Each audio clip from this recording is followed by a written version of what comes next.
Janet, you have been a ass friend. You are a vibe killer. You're exhausting. You give Karen energy, and I'm done with it. Oopsie. I concur. What a monologue, honestly.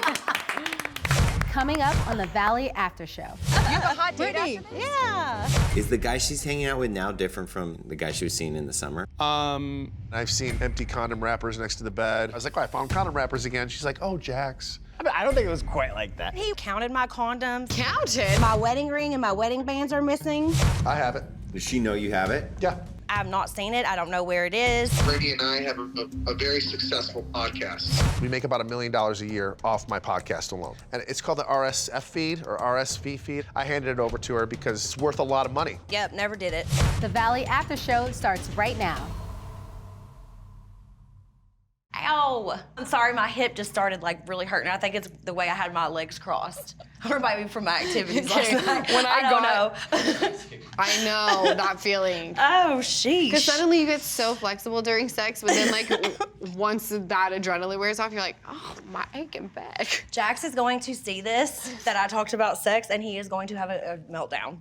Oh, come off it. He's doing the same thing. I am not dating anybody, no. I do talk to girls and hang out, but I'm not dating anybody, no. Did she say she was dating somebody? I got a hot date after this. Why do you think I'm so dressed up? Wait, you have a hot date Brittany. after this? Yeah. No, I know there is a guy because I've gone in the house to pick up crews and I've seen, you know, empty condom wrappers next to the bed. I've seen, you know, certain things that I don't know why she can't throw away before I come over to the house. I was gonna say, why don't you guys clean up better? That's exactly, I know. You guys are leaving condom wrappers, thongs, I mean, honestly, baby God, wipes. condom wrappers, like, literally condom wrappers goddamn. on the floor. I made fun of it. I was like, oh, I found condom wrappers again. She's like, oh, Jax. I don't think it was quite like that. Yeah, it was. Oh, really? I'm just gonna say it. I don't care. I have like a sex drawer, and he went up there and like counted my condoms and like Counted? Yes, I was like, what are you doing? Has like peeked through my trash cans. The first time I went there, I kind of peeked over into the garbage and saw them myself. Then I called her on it. Then I felt like That's not controlling at all, going through her garbage. Well, no, I was up in the bathroom. I was in my old bedroom, right? I was running upstairs. I don't remember why I was in the bathroom. Cruz was in the bathtub, that's right. And I had to use the bathroom.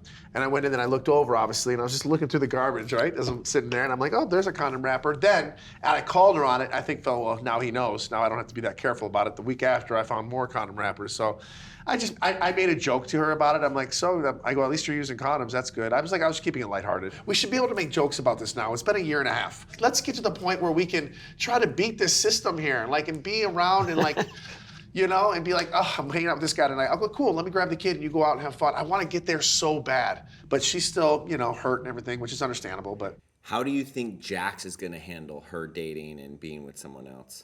Jax can't even handle the mention of a name that might or might not even be associated. It goes back to Jax losing power. He still has power over Brittany right now because she's not fully dating someone. It's not official, it's whatever. So in that regard, he kind of still has one last thing over her.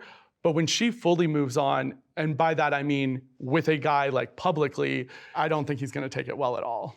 I'd be lying to you if I said, yeah, it's not gonna bother me at all. Of course it's gonna, you know, oh, it sucks kind of thing, you know, but, you know, we gotta move on. I want her to be happy. I want her to enjoy, like she's still young enough to where she can, you know, get married again and maybe have another child again. So I want her to be that way. As hard as it for me to say, because it's a controlling thing, this is a control thing, I want her to be happy. Is the guy she's hanging out with now different from the guy she was seeing in the summer? I don't know what she wants me to tell you, so I'm gonna say I don't know. See, I can keep secrets. I would just like to say I meet them all right away, and all of them are like real good guys.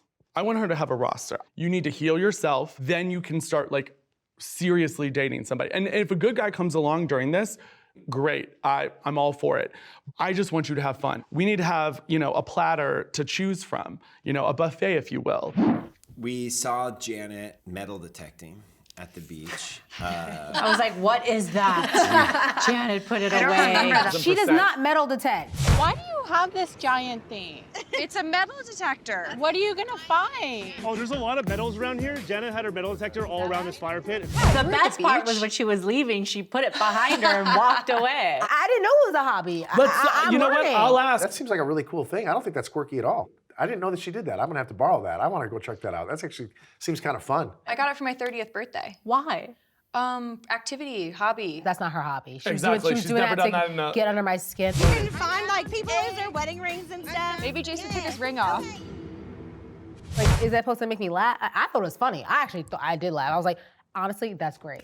Because you're like, hats off. I have a new hobby like every 6 months. I have rollerblades, I have a metal detector, I have a power washer. I've power washed on rollerblades. You know what? Janet's interests and hobbies aren't always very long-lived. The enduring interest she has is Dave & Buster's throughout, magic throughout. Do you guys have any weird, goofy hobbies? Oh yeah.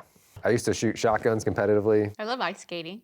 Frisbee golf. But as a kid, I was an avid agate collector. You guys know what agates are? No. I pan for gold sometimes. I dance by myself in front of a mirror. If I looked like you, I would too. Collecting coins, like rare coins, and I like painting. Fly fishing. Internet stalking. I like to play darts. Fire starting. I like to play tennis. Extreme ironing. Ironing? What about you, Nia? What is extreme ironing? Oh, I was like, what in the world? I'm part of the NFLCC, the National Fishing Lures Collectors Club of America. It has a membership of 28,000 people worldwide. My parents host the National Fishing Lures National when I was younger, every other year in Louisville. It was the 25th largest show in Kentucky every year by money. So 25th largest? I just know these numbers because it was in a magazine once. But I'm a nostalgic collector. I collect all kinds of old things from the 80s and the 70s and the 90s. I used to collect sports cards, especially hockey cards from the early 1980s. Yeah, I keep everything. I even have a box with every card I ever gave Michelle, birthday, Valentine's Day, Christmas, every card she ever gave me. I kept all of that stuff for Isabella to go through someday. So I keep a lot of stuff. I'm like that guy that's like, oh yeah, we definitely need another one of these reusable bags because I don't already have 800 of them in my trunk. When I was younger, I would collect spoons, but I had like a spoon holder, like a mount. A shadow box type exactly. velvet thing. So My grandma I had could that. put them on display and show all of my spoons. So when I was in 6th grade, I was obsessed with Whoopi Goldberg. And I still love her to death, but I was like, I used to collect everything Whoopi Goldberg. Like every newspaper clipping, every magazine clipping, I watched every movie. I used to write her. She would write back. She would send me her autograph. I had the address to send it to. I read her book and did a biography, which, by the way, her book was wildly inappropriate for a 6th grader, but my mom didn't know it at the time.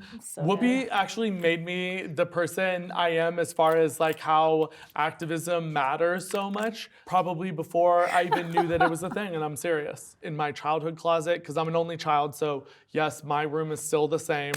I do have a Whoopi Goldberg, I'm not gonna say shrine, but it's a lot of pictures of her. Still to this day. Janet, you're a strong woman. We know that. I don't think your mother's gonna change your opinion on something. When we got back to see my mom and Cameron after yesterday, we were laughing it off. I was like, haha, Kristen and Jasmine started this little thing that Jason takes his ring off. My mom was like, they said what? And she got visibly upset. Yeah. And then this morning I was like, wait, this is bullshit. You changed your mom's opinion on what room she lived in when you were a kid. I had the primary bedroom growing up. My mom was a little scared of me. You're telling me that now, now she changed yours? Lies! When we got back, we talked to both of our moms about it, and we're like, oh, heads up, there's gonna be this rumor about Jason. There's no truth to it. Don't worry. And Jason's mom's a retired kindergarten teacher, and she's extremely sweet. And she kind of got a little, I don't know, choked up about it and was like, your character is everything about you. And it really hurts that this is gonna be out there. And then, my mom was like, it's sad that Cameron will have to see this one day. And when we started seeing their perspective, I was like, oh man, this does suck. Both of our moms are aware of Jasmine, have met Jasmine, love Jasmine. So they're more wait, who said this? Who started this rumor? Your friend is the one who started this? Friend being Jasmine. sort of like, wait, you should like look into that friendship with Jasmine. And it just kind of clicked like, wow, there's actually more to this that's hurtful. It did kind of hurt to, hear Jason say that I made this up. Jasmine made this shit up. And then she told Kristen because she wanted to get back at Janet for whatever she wanted to get back at Janet for. Because I would never go out of my way to hurt him. He's probably really upset is because these people who were saying these things were his best friends. I heard this with a group of friends that he wasn't friends with anymore at the moment. And he's probably like, wow, I can't believe that was said. And I want to break it to him. It was. Where's the camera? It was. Like, this isn't it. I'm not making this up. And it's funny because like Kristen and Jasmine both came to me later and said like, well, we know it's not true. It's just a rumor we heard. And it's like, why are you repeating it? And for the record, no one actually thinks Jason's like banging girls behind Janet's back. I literally brought it up just to piss them off because they pissed me off by hurting Danny and Nia. Like, it's simple. Regardless if there's any credibility to this rumor, if you Google me, one of the first things that'll probably pop up is Jason Caperna, does he take his ring off when he goes out? That's not what I want my, my Google to be. It's, if someone's thinking like, oh, should I use this guy as an attorney? Well, he takes his ring off when he goes out. Like 99.9% of clients, they want like a serious individual, not some, philandering, like midlife crisis guy. Jason's character is like 10 out of 10. I don't worry when he's out. Like I go to bed, I put my sleep mask on. I don't worry about what time he's coming home, what he's doing. I know he's a good man. Jason is incredible, and I think he's one of the best husbands, and it's Literally. so Even obvious. sitting here with my husband, I'm like, Brock, shut up. Thank you, Jason. Yeah, he's amazing. Truly.